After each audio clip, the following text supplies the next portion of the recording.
वक्रतुंड महाकाय सूर्यकोटी समप्रभ निर्विघ्नं कुरु मे देव सर्वकार्येषु सर्वदा कृष्णाय वासुदेवाय हरये परमात्मने प्रणतक्लेशनाशाय गोविंदाय नमो नमः.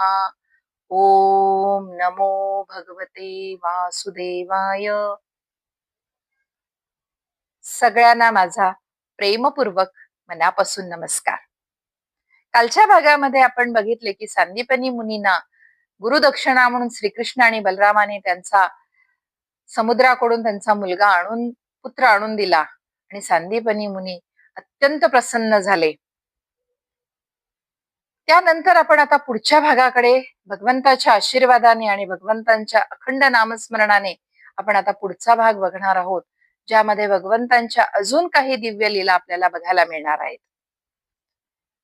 शुकदेव महाराजांना राजा परीक्षिताने विचारले की उद्धव वृंदावनाकडे कसे काय गेले, भगवंतांनी उद्धवांना वृंदावनाकडे का पाठवले. या पुढच्या दिव्य लीला, वृंदावनाकडे उद्धवांना पाठवणे आणि तिथे होत असलेल्या काही दिव्य लीला, या सगळ्या आपण मला आता सांगाव्यात. राजा परीक्षिताचे हे शब्द ऐकून शुकदेव महाराजांच्या डोळ्यामध्ये भक्तिभाव उमटला आणि ते म्हणाले, राजन, आता सुरू होतोय तो भाग जिथे भक्तीचं सर्वोच्च स्वरूप जगासमोर आलेलं होतं. ज्ञान, योग आणि वैभव याच्या पलीकडेही जाऊन गोपींचं जे कृष्णाप्रती प्रेम होतं ते सगळे आता जगासमोर येणार आहे. राजन, मथुरेमध्ये राहून सुद्धा भगवान श्रीकृष्णाचं मन सतत वृंदावनाकडे धावत होतं. त्यांना आठवत होती यशोदा मातेची माया, नंदबाबांचं प्रेम, गोपिकांच्या हाका आणि गोपसवंगड्यांच्या हाका आणि गोपिकांचं अखंड स्मरण त्यांना होत होतं. एके दिवशी भगवंतांनी आपल्या प्रिय भक्ताला उद्धवाला बोलवले. श्रोते हो, उद्धव अत्यंत ज्ञानी होते, बृहस्पतीचे शिष्य होते, ते महान योगी होते आणि कृष्णाचे अत्यंत जवळचे सखा होते. कृष्ण उद्धवाला प्रेमाने म्हणाले, उद्धवा, तू वृंदावनामध्ये जा, माझ्या आई वडिलांचे सांत्वन कर आणि गोपिकांना सांग, सगळ्या वृंदावनाला सांग की मी त्याला विसरलेलो नाहीये. भगवंतांचा हा हळवा आवाज ऐकून उद्धवाच्या मनामध्ये एक क्षण विचार आला की वृंदावन साधंसं गाव, गोपिका या त्या गावातल्या स्त्रिया, भगवंत त्यांच्यावर एवढं का प्रेम करतायत. कारण श्रोते हो, उद्धवाला अजून वृंदावनातल्या प्रेमाचं रहस्य समजलेलं नव्हतं आणि ते रहस्य त्यांच्या समोर आणण्यासाठी म्हणूनच भगवंतांनी उद्धवांना वृंदावनामध्ये पाठवलेलं होतं. म्हणजे प्रत्येक गोष्ट करण्याच्या मागे भगवंतांची एक लीला असायची. राजन, दुसऱ्या दिवशी सकाळीच उद्धव वृंदावनाकडे रथातून निघाले. जसं जसं ते वृंदावनाच्या जवळ यायला लागले तसं वातावरण बदलतंय असं त्यांना जाणवायला लागलं. गायीचे हंबरडे, यमुनेचा मंद प्रवाह, कदंब वृक्ष आणि प्रत्येक ठिकाणी असलेल्या कृष्णाच्या आठवणी त्यांना जाणवत होत्या. वृंदावनामध्ये उद्धव ज्यावेळेला पोहोचले त्यावेळेला संध्याकाळ झालेली होती. गोप मुले आपापल्या गायी घेऊन आपल्या घरांकडे निघालेली होती आणि प्रत्येकाच्या ओठांवर एकच नाव होते, कान्हा कान्हा, श्रीकृष्ण श्रीकृष्ण. कृष्ण नसताना देखील सगळ्या वृंदावनामध्ये श्वासागणी कृष्ण होते. उद्धव नंद भवनामध्ये पोहोचले. नंदबाबांनी त्यांना पाहिले आणि एक क्षण नंदबाबांना असा भास झाला की माझा कृष्ण आलेला आहे की काय, कारण उद्धवाचा रंग, रूप, वस्त्र सगळी कृष्णासारखी होती. इतके उद्धव कृष्णमय झालेले होते. यशोदा माता धावत बाहेर आल्या आणि पुढच्या क्षणी त्यांना जाणवले की हा माझा कृष्ण नाहीये. एका आईला एका क्षणामध्ये आपलं मूल ओळखायला आलं. आपल्याला माहिती आहे की कितीतरी मुलं असली तरी त्या मुलांमधून आपलं मूल आई पटकन ओळखून काढते, किंवा आपल्या मुलाचा आवाज हजारो आवाजांमधून आपल्या मुलाचा आवाज आई ओळखते किंवा आईला ओळखायला येतो. तसंच यशोदा मातेचं झालं की तिला नंदबाबांनी कृष्ण म्हणला म्हणून तिला असं वाटलं की माझा कान्हा आला की काय, म्हणून ती पळत आली. पण कृष्णासारखं प्रतिरूप असलेलं बघून तिला कळलं की हे प्रतिरूप आहे, कृष्णासारखा फक्त हा दिसतो, पण हा माझा कृष्ण, हा माझा कान्हा नाही. आणि नंतर तिच्या डोळ्यातून अश्रू व्हायला लागले. नंदबाबा दुःखी आवाजात म्हणाले, उद्धवा, आमचा कृष्ण सुखात आहे ना रे? तो आम्हाला आठवतो का रोज? आमची आठवण काढतो का तो रोज? हे ऐकून उद्धव क्षणात स्तब्ध झाले, कारण त्यांनी इतकं निष्कपट प्रेम कधीच पाहिलेलं नव्हतं. यशोदा माता उद्धवाच्या समोर कृष्णाच्या बाललीला आठवायला लागल्या. त्या उद्धवाला सांगायला लागल्या, तू कधी लोणी चोरायचा, कधी माझ्या मारापासून घाबरून पळ काढायचा, आणि मग मी त्याला खूप रागवले की तो पळत येऊन माझ्या गळ्याला मिठी मारायचा. अशा त्या अनेक आठवणी यशोदा माता उद्धवाला सांगायला लागली. ती रात्र नंद भवनामध्ये कुणालाच झोप आली नाही. संपूर्ण रात्र उद्धव कृष्ण कथा ऐकण्यामध्ये मग्न होऊन गेले. रात्रभर नंदबाबा आणि यशोदा माता उद्धवाला कृष्ण कथा सांगत होते. तोपर्यंत पूर्ण वृंदावनामध्ये अजून कोणालाही कळलेलं नव्हतं की कृष्णाचा दूत, कृष्णाचा सखा वृंदावनामध्ये कृष्णाचा निरोप घेऊन आलेला आहे. सकाळ होता, सगळ्या गोपिकांना, सगळ्या वृंदावनाला समजले की कृष्णाचा सखा कृष्णाचा निरोप घेऊन वृंदावनामध्ये आलेला आहे. सगळ्या गोपिका उद्धवाच्या भोवती जमल्या, सगळ्या गोपिका नंदभवनामध्ये जमल्या. प्रत्येकीच्या डोळ्यात आशा होती की कृष्णाने त्यांच्यासाठी काही निरोप पाठवलेला आहे का? प्रत्येकीने उद्धवाला प्रश्न विचारला, उद्धवा, कृष्णाने आमच्यासाठी काही संदेश पाठवलेला आहे का? श्रोते हो, उद्धवानी बघितले की त्या सगळ्या गोपिका आता कृश झालेल्या होत्या. त्यांचे डोळे रडून लाल झालेले होते, पण तरीही त्यांच्या डोळ्यावर, त्यांच्या ओठावर सतत कृष्णाचं नाव होतं. उद्धवानी भगवंतांचा निरोप त्यांना सांगायला सुरुवात केली. ते म्हणाले, कृष्ण म्हणत आहेत, कृष्णाने मला असे सांगितले आहेत की ते तुमच्यापासून दूर नाहीत. जसं आकाश, वायू, अग्नी सर्वत्र असतात, तसेच ते तुमच्या हृदयामध्ये आहेत, असा त्यांनी मला निरोप तुम्हाला सांगायला सांगितलेला आहे. पण श्रोते हो, गोपिकांचं प्रेम ज्ञानाच्या शब्दांनी शांत होणारं नव्हतं. एक गोपिका रडत म्हणाली, उद्धवा, आम्हाला योग नको शिकवू. आमचं मन तर कृष्ण घेऊन गेलेले आहे, तर ध्यान आम्ही कशावर करायचं? आमचं मनच आमच्या जवळ नाहीये, तर आम्ही ध्यान कसं करायचं? दुसरी गोपी म्हणाली, तो मथुरेमध्ये इतर राजांच्या सोबत आहे ना, त्याला आमच्यासारख्या गावातल्या स्त्रिया आठवतायत का रे उद्धवा? आणि मग त्या कृष्णांच्या लीलाचं स्मरण करत उद्धवाला त्यांच्या एक एक लीला सांगत रडायला लागल्या. एक गोपिका म्हणायला लागली, तो बासरी इतकी सुंदर वाजवायचा. दुसरी म्हणायला लागली, तो आमच्याकडे बघून हसायचा. तिसरी म्हणायला लागली की तो कधी खोड्या करून अचानक आमच्या समोरून अदृश्य व्हायला लागल्या. अशा अनेक आठवणी त्या उद्धवाला सांगता सांगता अखंड रडणं त्यांचं सुरू होतं, त्यांचे अश्रू गळत होते, पण तरीही त्यांच्या कृष्णांच्या आठवणी संपत नव्हत्या. आणि त्याच वेळी एक काळा भुंगा तिथे फिरत आला. एक गोपी त्या भ्रमराकडे बघून जणू काही कृष्णाशीच बोलतीये अशा पद्धतीने बोलायला लागली. ती म्हणाली, अरे भ्रमरा, तू नक्की कृष्णाचा दूत असशील, कारण तूही त्याच्यासारखाच काळा आहेस. मग ती म्हणाली, जा आता, आम्हाला खोटे सांत्वन नकोस करू. त्याने आमची मने चोरली आणि नंतर तो आम्हाला सोडून मथुरेला गेला. श्रोते हो, हे शब्द रागाचे नव्हते, ते विरहाने वेड्या झालेल्या एका प्रेमिकाचे शब्द होते. त्या कधी कृष्णाची तक्रार करत, कधी रुसत, आणि पुढच्या क्षणी त्यांचे कृष्णाचे गुणगान गात असत. आणि प्रत्येक याच्यामध्ये त्यांचा एकच शब्द होता की श्याम आमचा प्राण आहे, कान्हा आमचा प्राण आहे. आणि उद्धव हे सगळं आश्चर्याने बघत होते, स्तब्ध होऊन बघत होते. राजा, त्या दिवशी उद्धवाला समजले की हे आपण ज्या बघत आहोत, आपण जे म्हणालो कृष्ण मनामध्ये की एक साध्या गवळ्याच्या स्त्रिया आहेत, त्या साध्या स्त्रिया नाहीयेत, ही तर भक्तीची सर्वोच्च मूर्ती आहे. आणि त्यांच्या डोळ्यामध्ये अश्रू आले. ते मनात म्हणाले की या गोपिकांच्या चरणाची थोडी जरी धूळ मला मिळाली तरी माझं जीवन धन्य होईल. भक्ती काय असते हे मला यांनी शिकवलेले आहे. प्रेमाने भगवंतांना कसे बांधून ठेवायचे हे वृंदावनातल्या लोकांनी मला शिकवलेले आहे. हे सगळे तो उद्धव म्हणत होता, जो स्वतः ज्ञानी होता, पण तो आज गोपिकांच्या प्रेमासमोर नतमस्तक झालेला होता. कारण ज्ञानाने भगवंत समजतात, पण प्रेमाने भगवंत बांधून घेतले जातात. उद्धव काही दिवसासाठी म्हणून फक्त वृंदावनामध्ये गेले होते आणि भगवंतांना माहित होते की जो उद्धव फक्त काही दिवसात मी परत येतो म्हणाला आहे तो काही दिवसात येऊ शकणार नाही, कारण वृंदावनाच्या प्रेमाने त्याला एवढे बांधून ठेवले असणार की कित्येक महिने त्याचे पाय तिथून निघणार नाहीत. आणि भगवंतांची जी लीला होती तसेच घडले. काही दिवसासाठी म्हणून जो उद्धव वृंदावनामध्ये आले होते ते वृंदावनातले प्रेम पाहून अनेक महिने तिथे राहिले. ते रोज नंद बाबांच्याकडून, गोपिकांच्याकडून, यशोदा मातेकडून कृष्णाच्या कथा ऐकत, यशोदा मातेचं दुःख शांत करत, गोपिकांच्या प्रेमाचं आश्चर्य अनुभवत तिथे राहिलेले होते. वृंदावनातला प्रत्येक वृक्ष, प्रत्येक नदी, प्रत्येक प्राणी, प्रत्येक पक्षी वृक्षाच्या स्मरणाने भरलेला होता.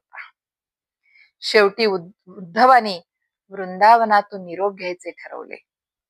गोपिका नम्रपणे उद्धवाला म्हणाल्या, उद्धवा, कृष्णाला एवढेच सांग, आमचा श्वास अजून चालू आहे, कारण आम्हाला आशा आहे तो एक दिवस नक्की आमच्याकडे वृंदावनामध्ये परत येणार. नंद बाबा आणि यशोदा मातेच्या डोळ्यामध्ये पुन्हा अश्रू आले. उद्धव रथात बसले, पण जाताना त्यांचं मन पूर्णपणे बदललेलं होतं. ते आता ज्ञानी उद्धव नव्हते, तर वृंदावन भक्ती समोर नतमस्तक झालेले उद्धव होते. यातून आपल्याला भगवद्गीता, श्रीमद भगवद्गीता एक बोध देते. गोपींचा विरह आपल्याला काय शिकवतो, तर खरं प्रेम म्हणजे मिळवणं नाही, तर स्वतःला पूर्णपणे अर्पण करणं म्हणजे खरं प्रेम आहे. गोपिकांनी कृष्णाकडून कधीच काही मागितलं नाही, फक्त त्यांना अखंड कृष्णाचं स्मरण हवं होतं. भगवंतापर्यंत पोहोचण्याचा सर्वात सोपा मार्ग कोणता असेल तर तो आहे निष्कपट प्रेम. एवढं सांगून शुकदेव महाराज थोडा वेळ शांत बसले, कारण त्यांना आता अजून भगवंतांची एक अद्भुत लीला परीक्षित राजाला सांगायची होती. आता ती आपण अद्भुत लीला बघणार आहोत, कारण आता द्वारका पण स्थापन होणार आहे. ती द्वारका स्थापन कशी झाली, कशामुळे द्वारका स्थापन केली श्रीकृष्णाने, हे पण आपण आता पुढे बघणार आहोत. काही काळ शुकदेव महाराज शांत बसले आणि त्यानंतर परीक्षित राजाने त्यांनी पुढची भगवंतांची लीला सांगायला सुरुवात केली.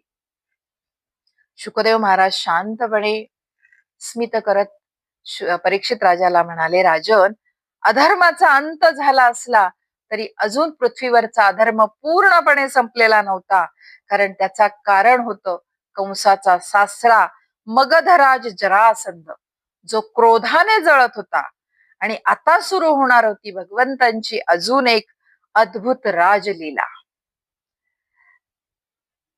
कंसाच्या मृत्यूची बातमी ज्यावेळेला मगध देशात पोहोचली, त्यावेळेला कंसाच्या दोन्हीही पत्नी अस्ती आणि प्राप्ती आपल्या पित्याला म्हणाल्या की पिता श्री कृष्ण आणि बलराम यांनी आमच्या पतीचा वध केलेला आहे. हे ऐकता जरासंधाच्या डोळ्यात क्रोध उतरला आणि त्यांनी ठरवले की आता पूर्ण यादवांचा मी नाश करणार आहे, कारण जरासंध अत्यंत बलवान राजा होता. असंख्य सैन्य, महाबली राजे असलेले योद्धे त्याच्या बाजूने उभे असायचे, कारण सगळे असुर शेवटी एका बाजूने असायचे. आणि संपूर्ण आर्यवर्तावर राज्य करण्याची त्याची असुरी महत्वाकांक्षा होती. आणि त्यांनी ठरवले की आता माझ्या मुलींच्या पतीला म्हणजे कंसाला कृष्ण आणि बलरामांनी मारलेला आहे, त्यामुळे मी संपूर्ण यादवांचा नाश करणार आहे. राजन शुकदेव महाराजांनी राजा परीक्षिताला सांगितले की राजन, आणि काही दिवसातच जरासंधाने प्रचंड सैन्य घेऊन मथुरेवर आक्रमण केले. हत्ती, घोडे, रथ, लाखो सैनिक, संपूर्ण पृथ्वी हादरायला लागली, थरथरायला लागली. मथुरेतले सगळे लोक भयभीत झाले. आता काय होईल, आता काय होईल याची सगळ्यांना भीती वाटायला लागली. पण भगवान श्रीकृष्ण आणि बलराम शांत होते. कृष्ण असून बलरामांना म्हणाले, दादा, पृथ्वीवरील अधर्म नाहीसा करण्यासाठी तर आपण आलेलो आहोत. आपला अवतार त्याचसाठी आहे. आणि जसेही मथुरेवर जरासंधाने आक्रमण केले, बलराम आणि श्रीकृष्ण आपापल्या रथावर बसले. दोघांनी आपल्या हातामध्ये दिव्य शस्त्रे घेतली आणि दोघेही रणभूमीकडे निघाले. आता सुरू होणार होतं एक अद्भुत युद्ध, महाभयंकर युद्ध. बलरामांचा हल आणि गदा फिरायला लागली. त्यांच्या हल आणि गदेच्या प्रहारामध्ये एका प्रहारात शेकडो योद्धे कोसळत होते. कृष्णांचा शारंग धनुष्याचा टणत्कार आकाश दणाणून टाकत होता. त्यांच्या बाणाचा वेग एवढा प्रचंड होता की शत्रूंना काही कळायच्यात शत्रू नष्ट होत होते. श्रोते हो, ते साधं युद्ध नव्हतं, ते अधर्म आणि धर्म याच्यातला तो मोठा संघर्ष होता. क्षणात जरासंधाचं विशाल सैन्य उद्ध्वस्त झालं. शेवटी बलरामानी जरासंधाला पकडलं आणि त्यांना मारायचे ठरवले. संपूर्ण रणभूमी स्तब्ध झाली. सगळ्यांना लक्षात आले की आता बलरामांच्या हातून जरासंधाचा वध होणार. पण श्रोते हो, अजून भगवंतांची लीला थांबलेली नव्हती. श्रीकृष्णाने बलरामांना थांबवले. ते म्हणाले, दादा, याला अजून काही काळ जिवंत राहू द्या. तो पुन्हा पुन्हा सैन्य घेऊन आपल्यावर आक्रमण करायला येईल आणि त्या कारणाने आपल्याला पृथ्वीवरचा तो जेवढे सैन्य घेऊन येईल, जेवढे दुष्ट राजे घेऊन येईल, त्यांचा आपल्याला नायनाट करायचा आहे आणि या प्रकाराने आपल्याला पृथ्वीवरचा भार हलका करायचा आहे. भगवंतांची ही लीला आणि दूरदृष्टी होती. राजन अपमानित झालेला जरासंध पुन्हा आपल्या राज्यात गेला, पण त्याचा अहंकार त्याला शांत बसू देत नव्हता. तो काही काळानंतर पुन्हा सैन्य घेऊन आला, पुन्हा पराभूत झाला. असे करत करत जरासंधाने तब्बल 17 वेळा मथुरेवर आक्रमण केले आणि प्रत्येक वेळी भगवंतानी आणि बलरामाने त्याचा पराभव केला. श्रोते हो, भगवान हेच ठरवत होते की त्यांनी सैन्याला घेऊन यायचं, त्यांनी दुष्ट राजांना घेऊन यायचं आणि श्रीकृष्णाने आणि बलरामाने त्यांचा नायनाट करायचा. भगवंतांनी ठरवलं असतं तर एका क्षणामध्ये त्यांनी त्याचा अंत केला असता. पण प्रत्येक लीलेमागे भगवंतांचा काहीतरी एक हेतू असतो. राजन, शुकदेव महाराज राजा परीक्षिताला सांगत होते, राजन, ज्या काळामध्ये जरासंध सतत आक्रमण करत होता मथुरेवर, त्याच काळामध्ये अजून एक महाभयंकर यवनराज होता, काल यवन. तो अत्यंत क्रूर, निर्दयी आणि अहंकारी होता. नारद मुनींनी त्याला सांगितले होते की तुला जर पृथ्वीवरील सगळ्यात महान योद्ध्याशी युद्ध करायचं असेल तर तू मथुरेतल्या कृष्णाबरोबर जाऊन युद्ध कर. आणि हे ऐकताच काल यवन प्रचंड सैन्य घेऊन मथुरेकडे निघालेला होता. एकीकडून जरासंधाचे आक्रमण होत होते आणि दुसरीकडून काल यवनाचे आक्रमण होत होते. चारीही बाजूनी मथुरा संकटात सापडलेली होती. आणि याच क्षणी आता काहीतरी नवीन स्थापना होणार होती. आता होणार होती द्वारकेची स्थापना. आणि त्याच क्षणी श्रोते हो, भगवंतानी विचार केला की हे जर युद्ध असं सतत मथुरेत होत राहिलं तर निरपराध यादवांचं नुकसान होईल. ज्यांचा काहीही दोष नसताना ते मारले जातील. आणि म्हणून त्यांनी समुद्रदेवांना आज्ञा केली आणि क्षणात समुद्राच्या मध्यभागी एक अद्भुत नगरी उभी राहिली, ती म्हणजे द्वारका. आपण बऱ्याच लोकांनी, बहुतांशी सगळ्यांनी द्वारका बघितलेली आहे. आत्ताची ही द्वारका आपण जी बघतो त्यापेक्षा काहीच, म्हणजे आपण जी आत्ता द्वारका बघितलेली आहे ती काही अंश आहेत. त्या काळामध्ये श्रीकृष्णाने जी द्वारका स्थापन केलेली होती त्या द्वारकेचं रूप आपण फक्त कल्पनेमध्येच बघू शकतो. सोन्याचे महाल, विशाल रस्ते, रत्नांनी सजलेली भवने आणि चारीही बाजूनी समुद्राचे संरक्षण, अशी अद्भुत द्वारका होती. ही साधी नगरी नव्हती, ही भगवंतांची दिव्य लीला भूमी होती. योगमायेच्या प्रभावाने आता अख्खे मथुरा तिथून द्वारकेमध्ये नेणे सोपी गोष्ट नव्हती. पण शेवटी भगवंत होते तिथे. भगवंतांनी आपल्या योगमायेने संपूर्ण यादव कुळ एका रात्रीत मथुरेतून द्वारकेमध्ये नेले. जिथे भगवंत असेल तिथे कुठलीही गोष्ट अशक्य नसते.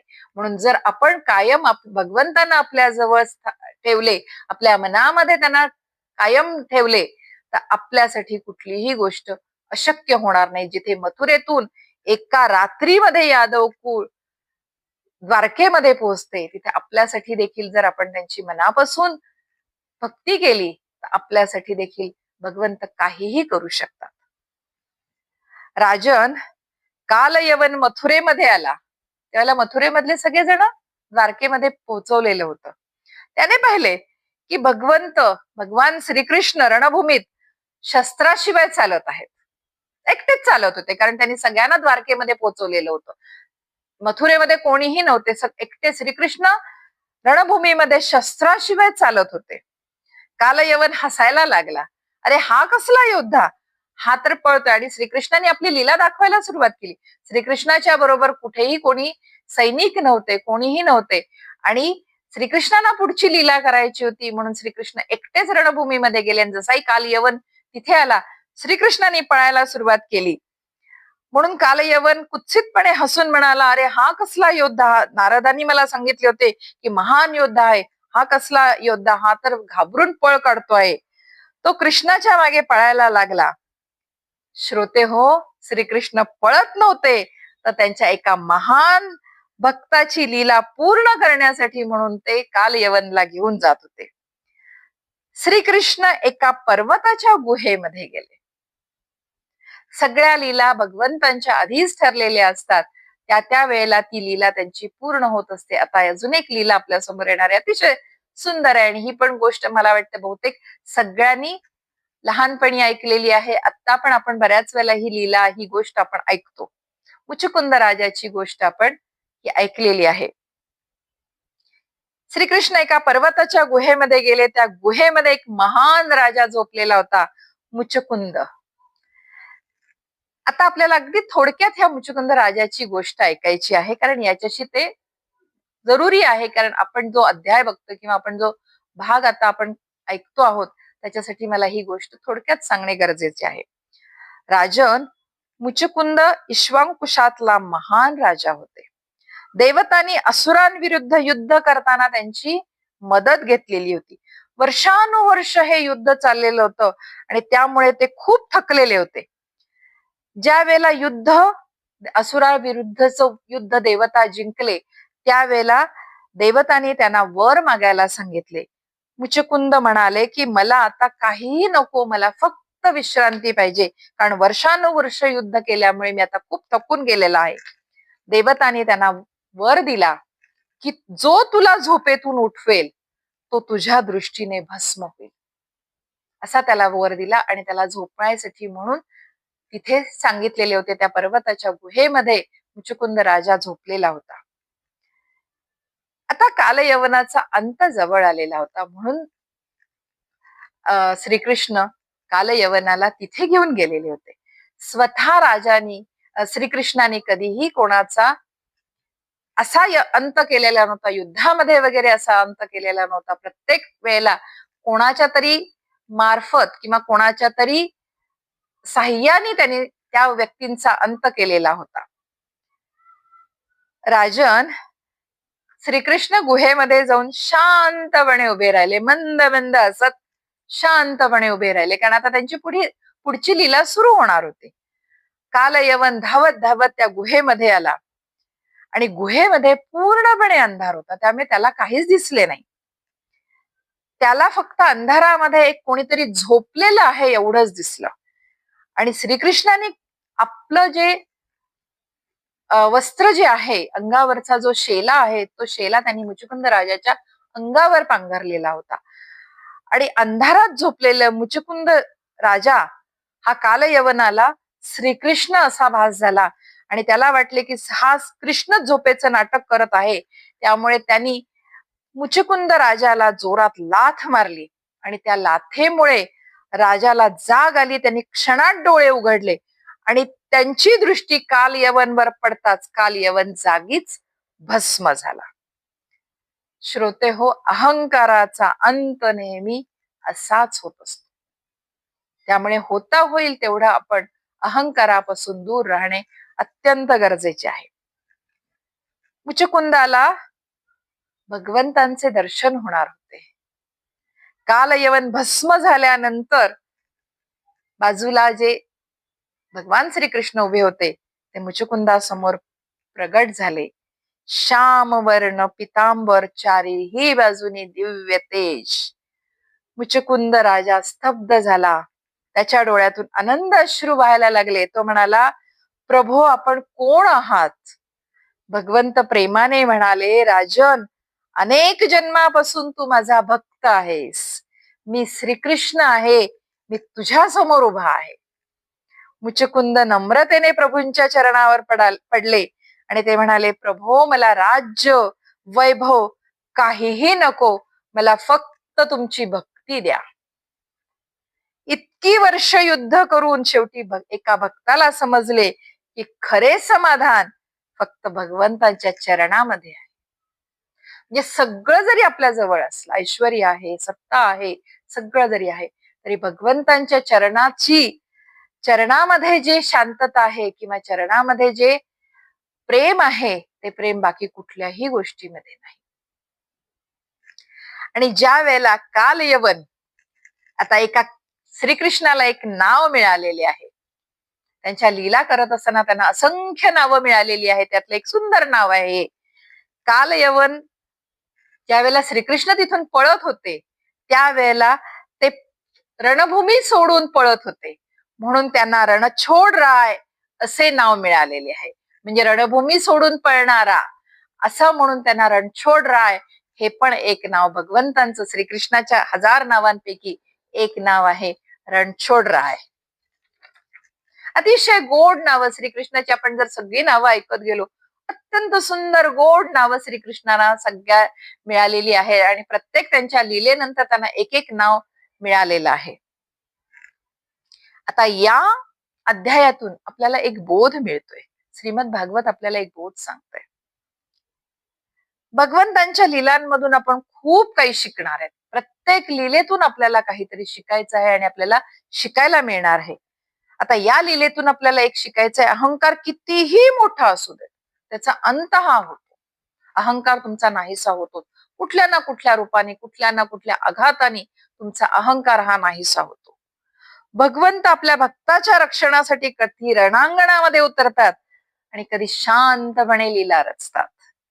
द्वारका आपल्याला शिकवते की जीवनामध्ये संकट आली तरी घाबरू नका, भगवंत आपल्याला अदृश्यपणे मार्ग तयार करून देतात. मी मागे पण तुम्हाला सांगितलेलं होतं की आपल्याला कधी कधी असं वाटतं की एखादी आपल्याला खूप संकटांची मालिका सुरू होते आपल्या आयुष्यामध्ये आणि आपल्याला खूप त्रास होतो, आपण खूप दुःखी होतो, आपण रडायला लागतो आणि भगवंतांना आपण म्हणायला लागतो की तू माझी साथ सोडलीस का?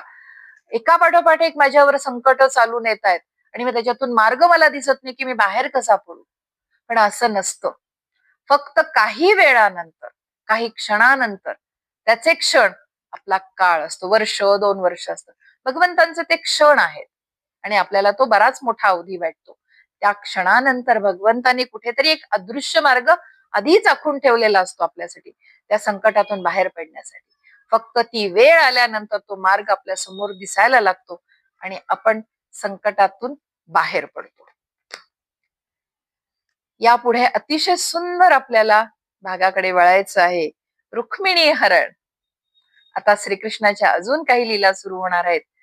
रुक्मिणी हरण होणार आहे, श्रीकृष्ण रुक्मिणी विवाह होणार आहे. सुंदर भाग आहे या पुढचा. पण त्यासाठी आधी मला तुम्ही अनुमती द्या, आपण भगवंतांचे नामस्मरण करूयात. त्यानंतर मला अनुमती द्या आणि मग पुढच्या भागामध्ये आपण रुक्मिणी हरण हा सुंदर भाग बघूयात.